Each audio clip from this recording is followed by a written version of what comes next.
like as a martyr, I think I'm doing the highest service, but it's not. Martyrdom isn't a form of love. That's what I've realized. It is self-depletion.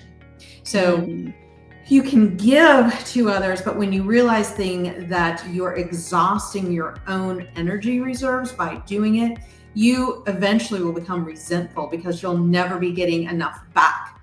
Welcome to the Small Steps, Big Wins podcast. I'm dedicated to helping you take control of your life. Together, we'll explore practical tips, expert advice, and inspiring stories to help you overcome obstacles and achieve your goals. Making small changes is possible and can lead to big results. Are you ready? Let's go do this. All right. Well, Rebecca, I can't wait for our conversation. So, everybody, welcome to Small Steps, Big Wins podcast. And I have with me today, Rebecca Paris. So I want to take a minute to introduce her to you guys. She has a fascinating background spanning the worlds of advertising, art, and she had a profound spiritual awakening. She's also a dedicated spiritual and Gene Keys guide, which I'm very excited to learn about because I've never heard of that before. And she's founder of raisingthevibe.org. And she and I are also going to be diving into what it means to step out of the ego, embody our divine selves, and unlock the potential within. So all those things I'm also interested in. So Rebecca, welcome to the Small Steps, Big Wins podcast. Thank you for having me. Oh, you're welcome. So why don't you give a little bit of background about yourself, and then we'll go from there. Well, had a pretty ordinary childhood, grew up in a small town in Illinois, ended up going to the University of Virginia, getting a BS in marketing and management, moved to Atlanta, got married, had kids, did my advertising career, ended up being VP of marketing for United Way. So just really the traditional path. I really didn't have any profound spiritual, religious awakenings at that point, just kind of doing what, people are supposed to do here in the Matrix. And then when my son went to kindergarten, my time freed up and I just really started sketching and drawing. I used to do that a little bit in high school and drew his face. And then I'm like, wow, I didn't really know I could do this. Ended up taking some art lessons and just like 6 of them, learning how to mix oils, and ended up being mainly self-taught, albeit those lessons, became a portrait artist. So I painted children's portraits for 10 to 15 years. That was, a big joy for me to kind of switch gears to do that while the kids were growing up. In addition, I just felt like I run, every volunteer organization. I'd get involved, I'd run it the next year. And it just had a lot of that, external leadership energy kind of going into my life. I guess the biggest teachers and the reason why I'm on this path right now are my children. They're, I guess you'd call neurodiverse, super sensitive. And when, I was trying to do the traditional things, send them to private school or do the thing and realized that they really weren't fitting into like the school system. And it was very difficult, diagnosed with ADHD. We went down that whole medication path. And it was just a huge challenge. So that kind of woke me up to some level of kind of what's going on and some of the problems in this reality here and not being very supportive of the individual and the uniqueness that each soul brings into the world. And in 2017, after some issues with the children, I was talking to my daughter on the phone. She was away at college and she was explaining this situation that was really negative, but what she said, I had an awakening because I knew what she told me couldn't be a coincidence. There was 2 things that came together that it wouldn't happen in the known world that I was aware of using my 5 senses in the world. I just had this, I was on a walk with my dog and I just had this awakening going, there must be something more to this world than I have been aware of. And I really I reasoned that, well, if I can't, a dog can hear a whistle. And even though I can't, there must be some sort of frequencies and spectrum of even color, light, sound that the human can't perceive. And why would I base all of my judgments on just these 5 senses when I believe there's more out there? And so it opened up an awakening to be, well, let me figure this out. So I asked myself two questions. One, somehow it just popped in. I was open to it. And it was like, how does energy between people play out in the world? And what do all religions throughout time and culture have in common? So I went on a deep Wow. dive from there. Two big questions. They are Mhm. the energy between people, and then what is a commonality between all the major religions out there? That there are some two very profound, deep questions. So, They are. I'm like, wow. and when you realize, and the other thing you said that was interesting was that you were talking about the five senses and how just the thought of dogs can hear something on a level that we can't. That question alone prompts that maybe the five senses, like, there's more to it, like you said. And so, all right, I'll let you continue. I think it's gonna be a very fascinating path here that we go down. So I'm so glad that I listened, because I know many people that I've run into on the spiritual path have had to deal with very big dark nights of the soul. A lot of times health issues have come in, or near death experiences, or other tragedies have come in to really wake them up, to get them on the spiritual path. And that's very common. I'm so thankful that, even though I had the challenges with the children, but I didn't really, I was listening to the whispers instead of the universal 2x4s having to slap me, to wake me up. So that's just a call to all the listeners. So if you're getting those whispers, listen now. Don't have to wait for your higher self to really kick you. But so I started just really being open to the signs. And one of the first signs I saw was a brochure in the middle of the sidewalk when I was out walking my dog. I decided to go a different way. And then there was this brochure smack in the middle that said it had to do with the mind-body connection. I'm like, okay. And I knew right away it was a sign. I picked up the brochure, and then I just started, talking to all my friends who are religious or spiritual, just trying to get an understanding of their perspective.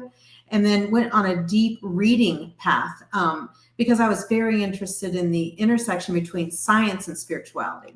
And so the book, Biology of Belief by Dr. Bruce Lipton came in, as well as Power versus Force by Dr. David Hawkins. So, and the Hawkins book really explains consciousness. I hadn't even thought about what is consciousness, what's a level of consciousness, and is this, and I had no idea that really makes up the reality that we all experience here. So after that, just kind of did a deep dive into that, and ended up founding Raising the Vibe, which started as a spiritual book club. Aha. All right. We'll talk more about Raising the Vibe then, and what that is, why you chose the name, and who it's for. Perfect. So again, I was listening, and it's about listening to the universe. And sometimes those whispers come in the voice of other people. Mm-hmm. And I had 3 friends ask me, or say, well, why don't you, because I was involved with a regular book club for 20 years. I'm a really avid reader. And 3 different friends within probably 2 or 3 weeks of each other said, well, why don't you start a spiritual book club? I'm like, okay, I hear you. I will start a spiritual book club. We got the group together, and one of the people in the group said, we should call it Raising the Vibe. I'm like, perfect. So let's call this book club Raising the Vibe. And we just started gathering and reading books like the Power versus Force, and just to really as a reflection journey for the people who were willing to step outside of the known reality to really learn more, the seekers, in my friend group. So a year after that, I also listened to the voice that said, why don't you create a nonprofit? And it was really more about gatherings in Atlanta, and had people talking about human design, a medical doctor who was really stepping out to be more of a soul doctor, who had these, supernatural experiences, who's written books, and just had several speakers come in, and really, we discussed what they would say. And then, so that went on until COVID hit. And I ended up, deciding that I needed to relocate from Atlanta. I left my marriage of 27 years with that conscious uncoupling, because I felt like I no longer fit in the world that I had created for myself, because I was no longer the same person. And I've had that experience. You just described me. Okay. Yeah. So Raising the Vibe, I end up turning because I was really interested in giving, because I'm such a big reader and I have all these resources. I was really interested in creating a platform that really helped people with all the resources that they could need, whether it's, all the ways to find your unique imprint, like the Akashic Record, Human Design, Gene Keys, the Enneagram, all the energy holistic modalities to help heal yourself. Just listed them. When I came into contact with them, I just put a definition up there just so people understood, what's out there, as well as I've recently revised it to, embody your true self, which is really how to, integrate all of your shadows so you can really bring in the light of who you truly are and really the embodiment of it. So raisingthevibe.org is out there I've left it as a service to humanity outside of my personal work that I'm doing. Just for anybody who finds it online and feels resonant with trying to explore the deeper meaning in life and who's wanting to step into more sovereignty. You mentioned the gene keys. So for listeners who are new to that, hearing that for the first time, can you briefly explain what they are and how understanding their unique blueprint can unlock unlock their genius? I am having a tough time speaking today. I don't know what it is, you guys, but it's just not coming out of my mouth. So anyway, talk a little bit about the gene keys. Sure. Well, I started out with human design, and many people on the path Yeah. have heard of human design. So I Yeah, start I've there. done that as well. I have my own as well. Yeah, it's fascinating. It's Yeah, a fascinating study. it Human is. design. Yes. So you can talk about that too, but it's fascinating. Well, and that really helped me be able to awaken and do the things, because I found that early on in the path. So I was, when I found my human design, and I realized that I was an ego, anybody who's out there who's done human design, I was an ego authority manifester. And manifestors make up 7% of the population or something like that. And then ego authority is like less than 1% of the population. And the ego authority is really about the correct use of power. And it was just like, whoa, there is something here that I need to be aware of. And then the gene keys landed on my plate probably 6 months later. A friend of mine was into it. So Richard Rudd is the founder of the Gene Keys. He was a human design student and studied with the founder of human design for about 7 years. He's even written human design books. And then he had his own transmission come in with like the 3 days of just being in the other, the ether, and just really downloading what I call is a teaching that would stand on the shoulders of human design. Using the I Ching, which is the 64 archetypes like human design does. And just where the plate, and astrology. He added on words, and he added finding your genius through your incarnation cross, as well as adding in the biology, the codons and the DNA, our DNA, and, bringing the physical science to that teaching.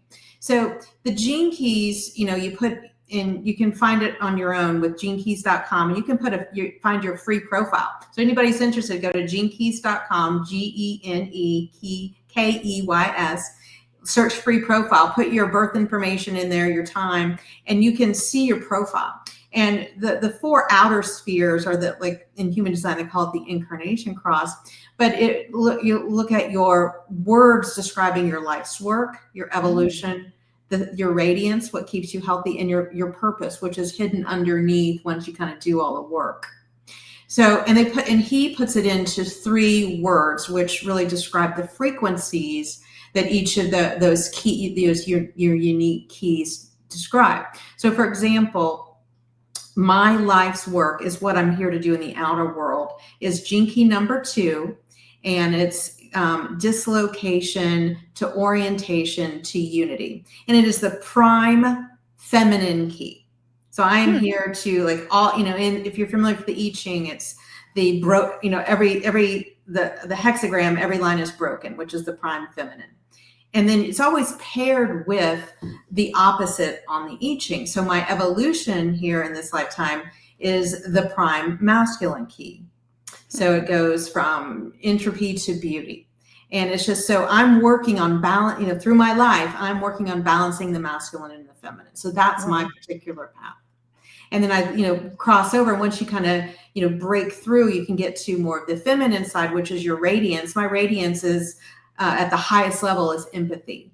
And my biggest challenge with that is because I am an empath, taking on other people's pain has been the biggest challenge I have. So I was having a hard time being a compassionate witness, especially to my adult children, because I would take on their pain and I would feel it and I just would want to shut down and get angry and try to fix them versus being able to hold space. And I'm hoping I'm still working on that and getting better at it. What are you doing to work on that? Because those who are highly empathetic, like what you just described has been my experience as well. I would consider myself an empath as well. And I just like, I can feel other people's pain.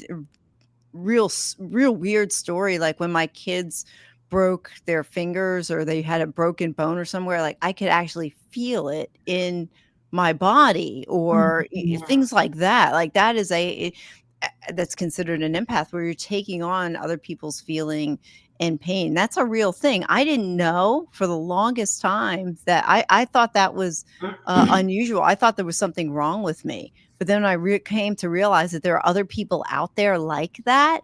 How it was really nice to hear because you think you're going nuts, that you're taking on other people's empathy and other people's pain like that. So, what did you learn?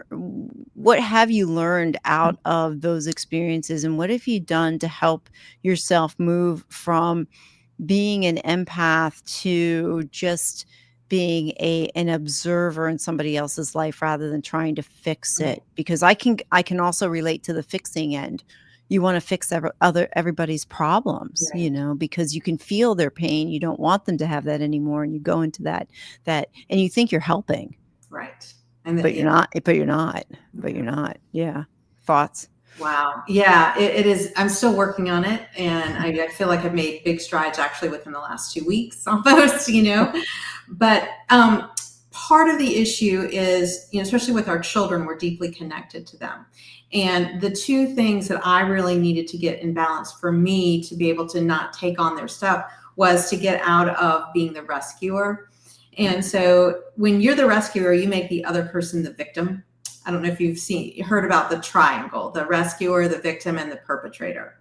Okay, yeah, I have, but Yeah. yeah, unpack that a little bit. Feel free to Yeah. talk So more. that's just and again, part of my work is really talking about the blended reality, the organic matrix, which is the true creation reality. And there's a false matrix that we're living in here. Most of us are still trying to get out of the 3D false matrix, which has a lot of negativity and a lot of Mm, programs. So the false matrix has this setup where, you take on one of these roles, either rescuer, victim, or perpetrator. And a lot of times you can switch into be one or the other. My consciousness came in as a rescuer. And so I would be constantly trying to rescue. And for example, my daughter would more like take the victim role. And so we had this pattern, and so I had codependency with my children. wow. And a lot of times codependency hit because you feel unworthy, or you don't feel, you don't love yourself enough. So you put all of your energies onto someone else. And it's that external love. And then until you start loving yourself and doing everything, it's not just self-care, but it's really self-love. That's when you can start unpacking and unwinding those relationships where you're overdoing it. And I was trying to control their lives. I have control in my gene keys as my attraction field. Mm, So I had to unwind thinking that I can control and that of other people's lives. So really getting out of codependency was the first thing. The second thing is I needed to step out of martyrdom, which is very much tied to this codependent relationship I had. Like as a martyr, I think I'm doing the highest service, but it's not. Martyrdom isn't a form of love. That's what I've realized. It is self-depletion. So mm, you can give to others, but when you realize that you're exhausting your own energy reserves by doing it, you eventually will become resentful because you'll never be getting enough back. You expend yourself, and then you expect, well, I've given all this, they should really appreciate me. And then they ultimately will never appreciate you enough because you've just given yourself away. And then the key yeah. is to not give yourself away, is to honor yourself first, do everything you can to be in your own power, your own, honoring. And then when it overflows, you can support them, but it doesn't help to just give your energy away, because it doesn't allow them to walk their own path. So I was trying to clear all the boulders on my children's path before they happened. And then they weren't allowed to figure it out themselves and get their own wings strong enough as the caterpillar to become the butterfly to break out of the chrysalis. Yeah. So it was a lot. And I've spent 5 years unwinding this. It's Oh, still wow. happening for me Yeah. to unwind so much of me protecting them, thinking I'm doing the right thing, where I've just sheltered them and they've become so dependent on me. I'm still now having to say, well, what do you think? I mean, it's just, and so Wow.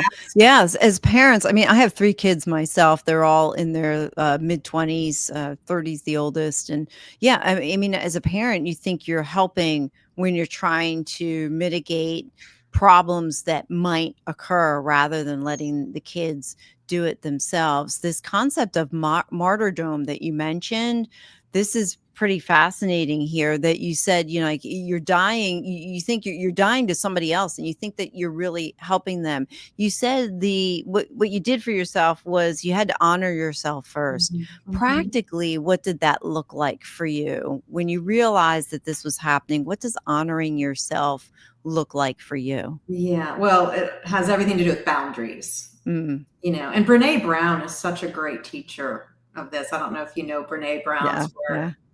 So I've read a lot of her stuff, but it's just really saying, to yourself, because I constantly would answer the phone, even if I'm in the middle of something. So first of all, it's not, until they get to adulthood, you still got to do what you got to do.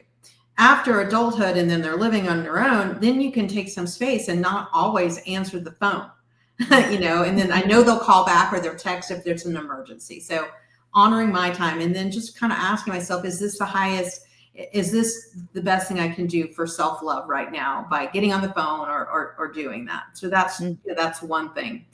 But really clearing, the way to do it is to clear your own pain. So what's happening is when we're feeling their pain, it's being attracted to us because we have something magnetic in us that's a trauma and a hmm, pain point that it's sticking to. How So did when you your find how pain did is clear, Wow. it doesn't stick to you. So how did you realize this, that you had that attraction to pain? And then what did you do to identify what that pain was and then stop the cycle? Yes. I have been working with a very good friend of mine, Becca Winnica, who is a specialized kinesiologist. She uses muscle testing. I don't know if familiar with that. I've And had a little she, bit of experience with that. A friend of mine who does human design also did a little bit of that with me as well. Fascinating study as well. And so it's basically working with your etheric body by asking your body. So, we're not connected, unfortunately, in this world, we're not connected to the parts of, the unconscious, the subconscious parts of our body consciously, but it's still affecting our life because that is what's creating our life. So the body knows, and the body can go either weak or strong with muscle testing. And so she became just an expert at really clearing so many things with the modality she worked with. So I worked with her I still do it every month for 5 years, going in, asking my body, like when I'm experiencing an issue, and I'll go, this is what I want to work on. And then, or I can just do body priority, which is what's my body want to work on. And we have been clearing layer after layer after layer of Oh. stuck emotions from this life, other lives, from our ancestors. There's so much. Hmm. So that's how I did it, by just really getting clarity of what am I holding on to. And so I think all these energy healing modalities, EMDR, tapping, there's so many somatic ways to do it as well, to really, so I'm a big believer in energy healing. Hmm. The other is really taking the pause, like in the moment when you're reacting, like, oh, I'm gonna fix it right now. Like I've just got, she dumped this on me, and now I've got to just fix it, or I'm angry about it. And you just take a pause and just ask yourself, why am I overreacting here? And then just allow. And this is part of the gene keys, which is contemplation, which is really pausing, allowing it in, inquiring what's going on, and then just embracing the shadow that's there, and then just in allowing it to work out by seeing. It's like we have all these unconscious, subconscious parts that come up and take over our consciousness, like these wounded child parts that come in that are trying to be seen. And we, unfortunately in our world, we suppress those. And so when they suppress, they just keep staying there. So the idea is to really listen to what's coming up and why, and just allowing it to feel it in your body and let it go. So those are the ways that I've been, trying to understand what's going on here for me. I mean, and just doing a lot of like the astrology and understanding your imprint and your gene keys really helps see what's embedded in there as well. So when I got a question about like when you're in the heat of something, what are some techniques that you do to slow yourself down, to not be reactive, but Right. instead be present in something that is starting to blow up in front of you? Because we all have those moments. We Somebody do. says something, catches us off guard, or kids come in upset, or you get that nasty phone call. What do you do? I mean, I just take a deep breath. So if I can remember, sometimes I don't, and I Yeah. just spew, and it's like, but pretty soon I'll remember and I'll take a breath. Or one of the things that just popped in is just tapping, bringing yourself back to your body, bringing Yeah. it back to this present moment, and knowing that a lot of it's just in the mind and you're just overreacting, but you're safe in this moment, and try to get grounded into reality in the moment by just tapping or doing something to just bring yourself back. And if you have time, obviously getting outside and grounding into the earth, because nature really helps bring you back to yourself. Yeah, I've heard of that as well, just taking off your shoes and standing on the grass. Yes, But do it's that. amazing how many small things we take for granted or we overlook that can help us heal on the inside and, face those deep parts of our soul that we don't want to take a look at and we don't really want to deal with. And we say, okay, we'll just deal with that thing tomorrow. What's your experience with actually confronting those dark parts and then releasing them? Mhm. How'd that work for you? How do you feel in those moments? And talk Mhm. a little bit how somebody can, if they're feeling that they've got that inside them but wanna let it go, what can they Mhm. do? Yeah, and I think the problem is your mind's like, oh, it's going to be terrible. I don't want to feel it, but Mhm. just it usually passes within like 30 seconds to a minute.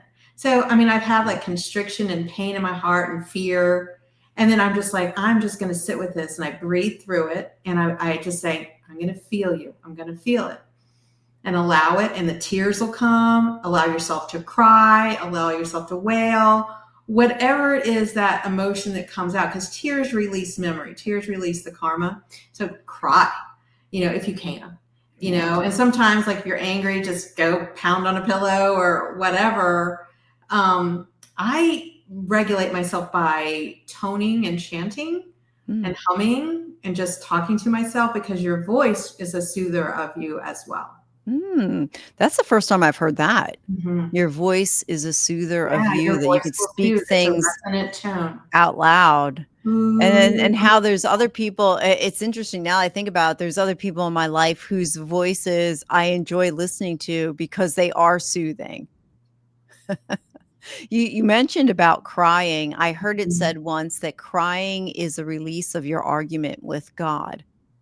I I love that. absolutely love that. It just when I heard that, it just defined how I viewed crying, because we were kinda conditioned, or at least I grew up in an environment where I was conditioned to, like, "You don't cry. That shows weakness." Yes. You don't cry at all, but when I heard that, I was like, "Wow, yeah. Let out that good cry," Mm, but it's releasing your argument with God that there's something inside your soul that needs to get out. right. So, I'm so glad you said that. I mentioned in the beginning that we were gonna talk about stepping out of our ego. Mhm. So, I really wanna talk about that. I wanna make sure we get to that. Start with your definition of ego and then go into what it means to step out of one's ego. Yeah. Well, I've heard this great saying that ego stands for edging God out. I don't know if you've heard that. No, I have not. That's great.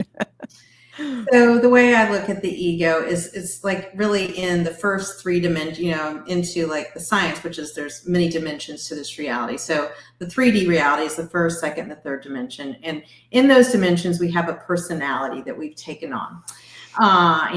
When people just ask you to describe yourself, like before, I'm like, well, I'm an artist and a mother and a wife and a vegetarian or whatever it could be, right? Those are descriptors. Those are more ego personality. It's the ego is really what you have identified with.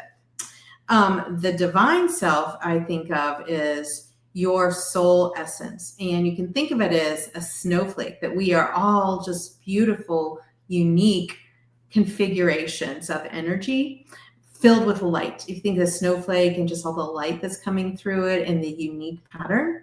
And then when we are born into this world, it immediately gets covered up with what you can think of as sticky notes. So the sticky notes can be your ancestral trauma that I believe in epigenetics, which is you are carrying the trauma, and the emotional trauma of your ancestors as well. So that you can look up epigenetics, and so it's like the Holocaust. Like if you don't even know your grandparents were in the Holocaust, you're still carrying that because of the emotional weight that's still in your DNA, in your genes, how they're expressing. Yeah. So you're putting these sticky notes on, like, trauma and I'm not good enough, or, what other, the first 7 years of life, your brain is in like a theta recording state. So it's helping you figure out how do I deal, how can I survive in this life? So you're picking up all the things about your family, your parents, all the cues, and then you're creating a way to be in this life so you survive. So those are all those sticky notes that are capped on top of this unique essence of the soul that you came in to be. And so the ego is really just taking off the sticky notes of all the shoulds and all the expectations of others and what society thinks you should be, what your ancestors think you should be, or what you brought in with you in your DNA, and removing all those to become who you are at your essence, which in the Gene Keys is your purpose. So my purpose is, guidance to virtue. And that's the essence that I'm supposed to bring in, guidance, but that all got covered up with, you got to be a really good mom, and you got to spend all of your time doing all the mom related things. And you don't have a chance to be who you are. And that's why we're really trying to step out of, when you identify with like a job or, even like if you say, oh, I'm a hippie or whatever, whatever package that comes with the collective conscious of what they think of as a hippie, you buy into. So it's not really who you are, but you like saying, well, that's me. And you become that. That's part of the ego program.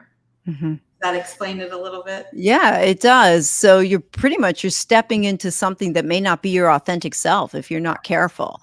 So and it's easy enough to fall into, if somebody asks you, what do you do? Well, I'm a mom, or I'm a teacher, or I'm a podcaster. You fall into that role, but finding what your true purpose is a whole other it's a whole other dimension.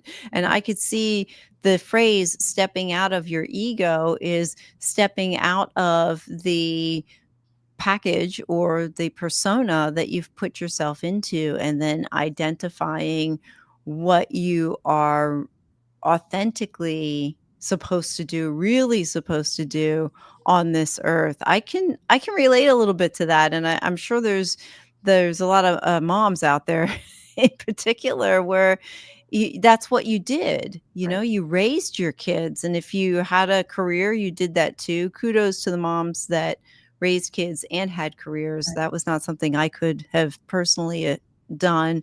And so I took on that mom role as well. And then when the kids are older, it's like, oh, wait a minute, what do I do now? So stepping out of the ego makes sense. Yes. It really does. How does that tie in. So you have a free, I want to talk about your free ebook. It's Mhm. called The Matrix Resurrections Unraveled. And it does offer a unique perspective on our reality without giving too much away. What's one key Mhm. insight from the book that you believe could significantly shift someone's perception of the world around them? Well, yeah, I love the Matrix movies. I was intrigued by them, but this picture, specifically this last one, which I think it's really a mirror of our reality Mm. in a way. So it's more of a documentary than you think. So first of all, it is real. And then when you think about, like, for example, if anybody who's seen it, the like you start stepping out and then you'll see like the Matrix pulling you back in. One of Mm. the scenes in that movie is like the psychiatrist's office, and he pulls him back in through the mirror, or through the veil, and basically it's like, just tried to commit suicide. You've had a psychotic break, and you're back here now. Hmm. And it's really showing you the difference between the ego and the false matrix, and people who are trying to step out and to be their sovereign self. And in this movie also, so it talks about how we really are trapped, and then what keeps us trapped. So some of the things that keeps us trapped are pharmaceutical medications. That's like, taking the blue pill. You want to go back to sleep, take the blue pill, and it's just how you have to take a leap of faith. And then the interaction with Trinity and Neo, when they touch hands, it shows that the body remembers. And so body consciousness, listening to your body, and it tells you what's truth. Your mind may be lost in the matrix, but if you truly listen to your body, you know what's really real. And then Mhm. I love the ending of that movie. When they finally break out, so they're free of the matrix and all the tricks that are being played here. And then the psychiatrist says, well, yeah, you guys go do your thing, paint rainbows on the sky if you want, but there's a whole lot of people who want my world. Like, basically Mm. the sheep, they want to be told what to do, and they want to be controlled. So it really says, how we can be lulled to sleep, but we're really giving away so much of our uniqueness and our power if we just follow the mainstream and the authority and the pillars out there that are trying to keep us more into conformity Mm. than anything. Interesting. You mentioned about listening to your body Mhm. and that it speaks to us. Talk a little bit about what that looks like practically in listening to your Mhm. body. What are we listening for? What does it say? What do we do when we hear? Yeah. Well, it's different for everybody. So Sure. one of my gifts is clear cognizance and clear sentience, and it's my body feels it. So the biggest thing for me is when I hear like something that's truth, I get chills. Mm. So like when somebody will say something, I'll just get chills all over, and I'll know to me that that's my sign for truth. Other people, and a lot of people have that.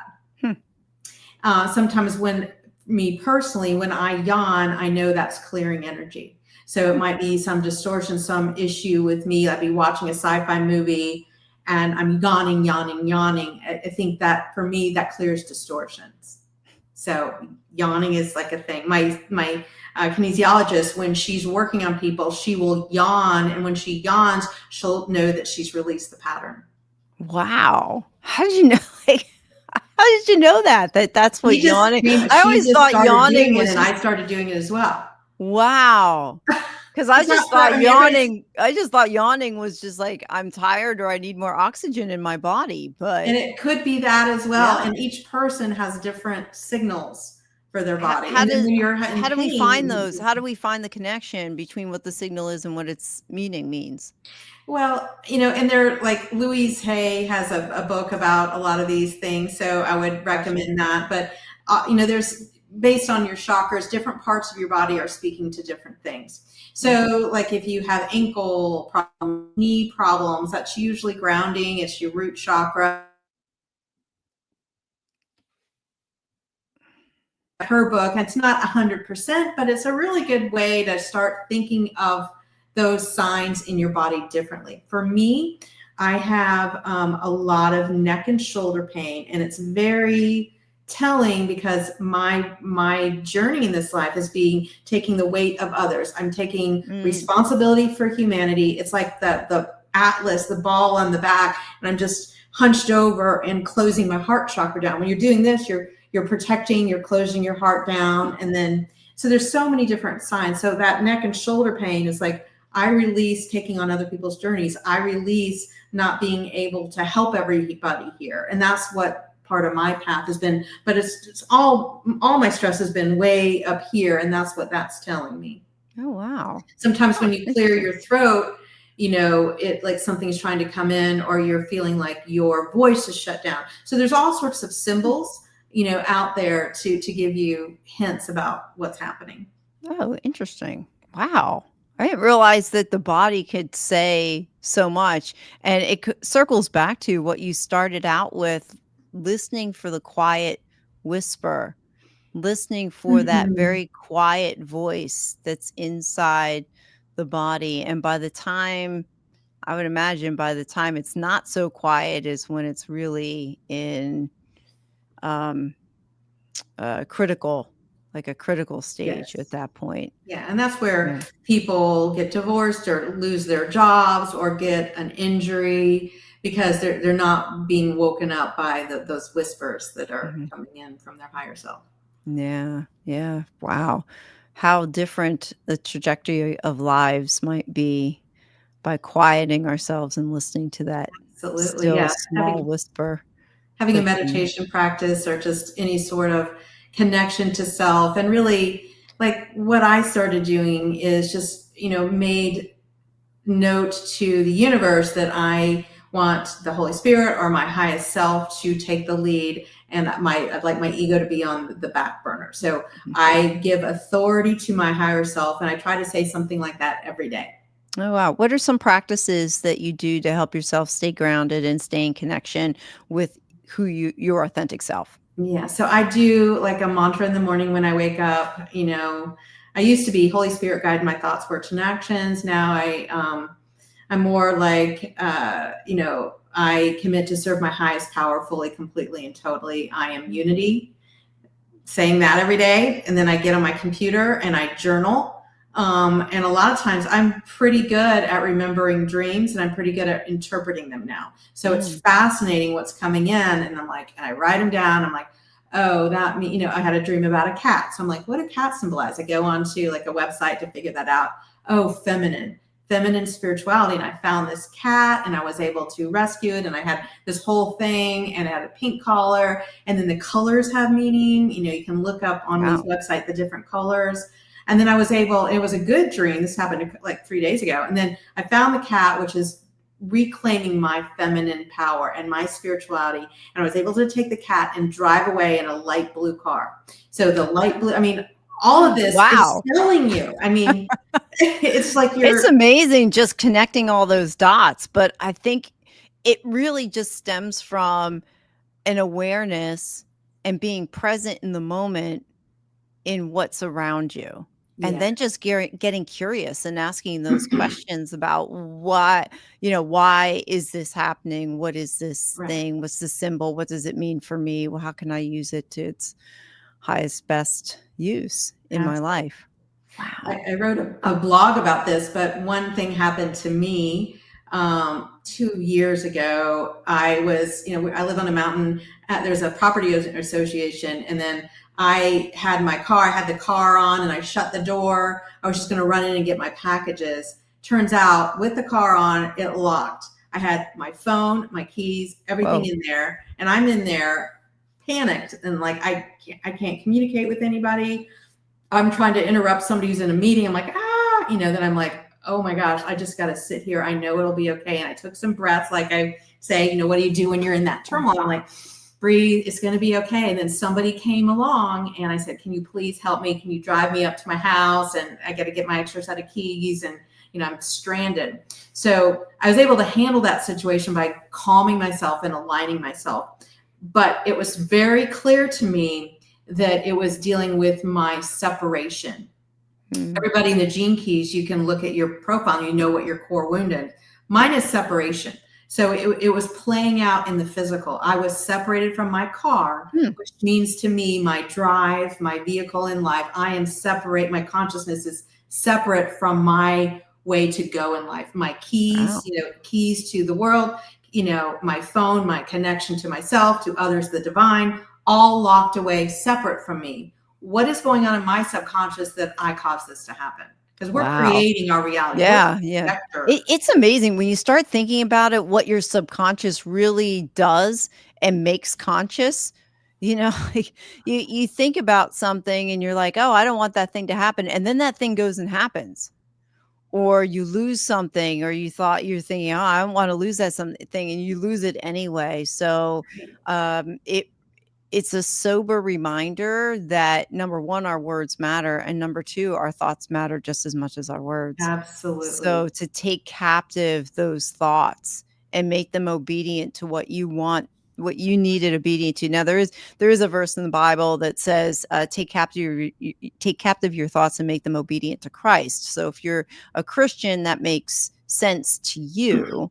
But if you're not, it still applies as you would take captive your thoughts and make it obedient to your spirit or whatever it is inside of you, to be very careful so that you're not creating that alternate reality that you don't Absolutely. want to create, you know?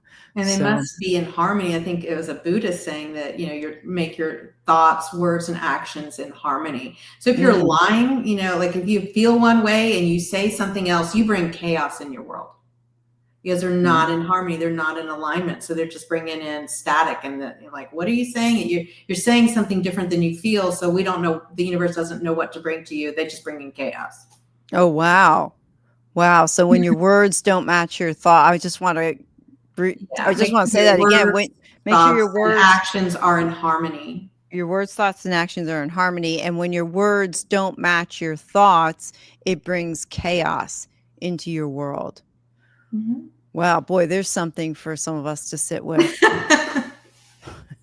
'Cause sometimes that happens, doesn't it? If you think about it, you're thinking one thing, but you say something else because either you don't wanna hurt that person's feelings, you don't wanna tell the truth, you don't want to expose what's going on in your own mind, but really what you're doing is you're creating chaos. That's how I see it.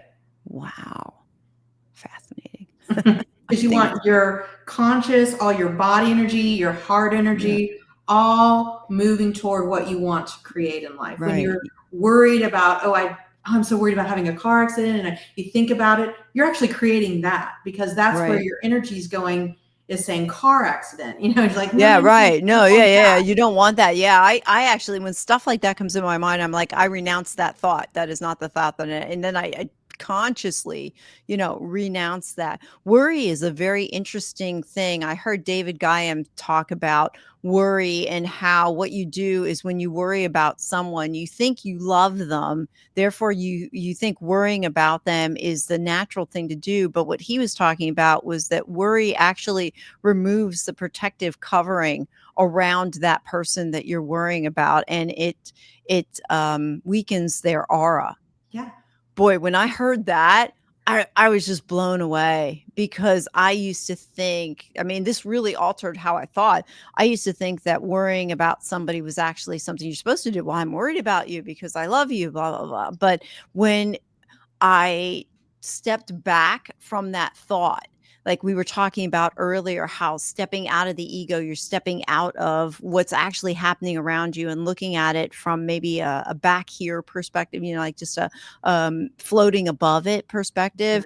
When I did that exercise and I purposely said to myself, well, I'm worried about this person, I could feel the low level frequency. I could feel the low, like it's not positive. It doesn't feel right kind of energy. When I released the worry and I said, okay, I'm not going to worry about that person anymore. Instead, I send them my strength, my love, and my power to overcome the thing that I'm concerned with. When I Mhm. do that, when you send somebody your love, your strength, your power, or you send them good vibrations, that's positive. It will resonate at a higher level. And if you quiet yourself enough, even if somebody's listening and they're like, this stuff is like woo, woo woo, I don't really believe in that. If you quiet yourself enough and you think about it, really, that's you can feel positive and negative. Oh, And if and even to go one step further, think about the people you enjoy being around are generally very positive, mhm. uplifting people. The people you don't enjoy being around are the ones that are like, oh, like Debbie Downer, or they're always negative, or they always have Yeah, something to complain about, and they suck the energy they do. out of the room. Yeah, fascinating. Well, Rebecca, as we start to wind down our time together, I love to ask my guests the following Mhm. three questions. Sure. So we'll start with the first one. Please share a book or resource that's had a significant impact on you. I've already mentioned two, Oh, yes. biology belief and power versus force. I'd like to add in their Journey of Souls and Conversation with God trilogy. Ah, okay. Yeah. Yeah. Neil Donald Walsh. Oh, yeah. I have not read that one. I'm a big Michael Singer fan. I Yeah, love his stuff too. yeah, he's great. um, I enjoy the next question a lot, and you can take this wherever you want it to go. What is one question or topic you wish I would have asked about, and how would you have answered that question or expanded on the topic? Hmm. Well, what I've been saying is the thing that doesn't really come up a lot in these conversations is understanding the balance. How important on your spiritual journey is the balancing the being and the doing. And we talked Mm, a little bit about that, but this masculine energy, that we're trained to go out into the world and go manifest, go get what you want has to be in complete balance, really, with the feminine, the magnetic energy, the dreaming it in, the allowing the divine and the universe to step in, your guides to help without always just doing, but just sitting in meditation and creating it into your aura and your world. So I just want to really say that's been a huge thing for me is to because I was always doing, doing, doing. So just really being aware of how much you're doing and how much you're being and mm. enjoying and just listening versus talking and all the different things between the masculine and feminine balance. So yes. All good reminders in there as Mhm. well. So, as we close, what is one small step that someone can do today that's going to help them change their tomorrow? Oh goodness. Um, I would, most people, I'll have to say two. One is if you're brand new to it and you've never meditated, just get on Insight Timer and just start doing guided meditations, whatever it is. 5 minutes, 10 minutes, start there and do guided meditations and start the process. The other thing, which if journaling, I think is super important. Some people don't want to do it. There's this little cheat that I bought my children and it really changed their lives. It's Mm, called the 5 minute journal, and it's a gratitude journal. And it's just filling it in the morning. You kind of, what did what happened today? What are you grateful for? And then you're just starting the energy with that positivity and reflecting. And at the end of the day, you say, what happened great? What would I have changed? What am I grateful for? And you just close the day. And it's just filling in the blanks. And it doesn't take a lot of effort. But if somebody who's just starting on the path or a teenager, is a perfect gift to try to help them start getting a hold of their thoughts and their consciousness. So those are the two things I'd oh, say. good. I'm glad you suggested the journal one. I actually had somebody come to mind while you were speaking. So thank Perfect. you for saying that. So, Rebecca, how can people find you and reach out to you? The best way is rebeccaparis.org, or sorry, rebeccaparis.com. Or, you'll probably have it in the show notes, but Mhm. it's a website and I do one-on-one coaching. I have access to my course, Awakening to the Real You. So if you're on this journey and you want an online course that goes at your own pace, it really helps with understanding the holographic reality, your body, figuring out if you're walking in the ego or the divine self or the false matrix or the organic matrix, and really solid tips for ascension and how to embody the divine within yourself Mm. to become your authentic self. So that's all on my website, as well as getting your free Gene Keys profile. Go on to Gene Keys, and it's all on my website to be able to click on that. And if you want to reach out to me for any guided sessions to help you decipher your hologenetic profile. And the other thing is, just Raising the Vibe, I mentioned, is just out there as a resource for people to really, learn about all these tools, find a whole list of books that may resonate with them under all the resource section of raisingthevibe.org. So those are the two main places. Oh, perfect. Well, Rebecca, thank you so much for the gift of your time. I have thoroughly enjoyed our conversation. I definitely learned a lot. I even took a lot of notes here. Thank you. It was a pleasure. Thank you for listening to another episode of the Small Steps, Big Wins podcast. I value your time with me, and I seek to make every moment count. In order to make lasting change in your life, listening is usually not enough. So I want to ask you, what practical steps are you going to put into action today as a result of listening to this podcast? Remember, any step, any action, no matter how small, starts your journey to a big win. And if you're not sure where to get started, reach out to me and let's have a conversation. Until next time, love yourself, then love others. Peace.